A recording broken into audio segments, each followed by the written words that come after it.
Hi there, mechanics. Welcome back to my channel, Monkey Wrench. I'm Kelly, the monkey with the wrench. Today's going to be a really quick video. I keep getting messages about stop buying new spark plugs. That's it, just stop. Today's video, how to check a spark plug. You're going to need a spark plug and you're going to need a multimeter. That's it, plain and simple. Any multimeter will do. Let's get into it. Testing spark plugs is very simple. There's two things that you want to care about. First, take a wire brush to your plug on the end. It could have oil or carbon buildup.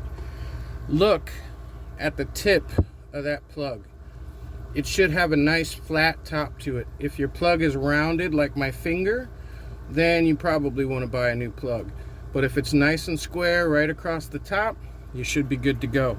If it's a little worn, it's not a big deal. Now take your ohm meter, your multimeter.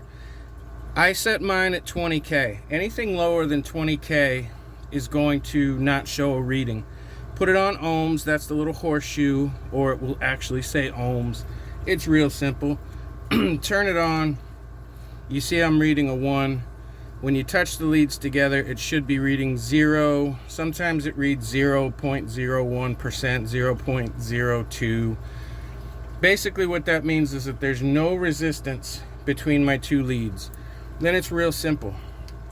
Doesn't matter which way you go, black or red, doesn't matter. Take that, stick it on the end, because there's a piece of wire that goes from one end all the way to the other. Now up here, you're going to take the other lead and you're going to just stick it right against the electrode. That's the part that I said should be flat and square on top. And you can see that we're getting a reading of 249, 250, 251. The reading numbers don't matter. You'll hear all kinds of people talk about it shouldn't be more than 15, it shouldn't be more than this or that, or whatever the case may be. The readings just do not matter. If you don't touch that electrode, you're not getting anything. So make sure that you touch the tip of that electrode, and you can see that I'm getting a reading of 2.50 basically. Now, if I take this and I stick it anywhere else on the spark plug, what that means is that the wire or the rod that goes from one end to the other is broken, it's bleeding, which means your spark is bleeding out.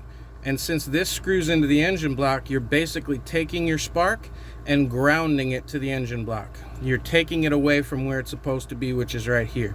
So if I touch that anywhere else on here, and again, it doesn't matter if I go backwards,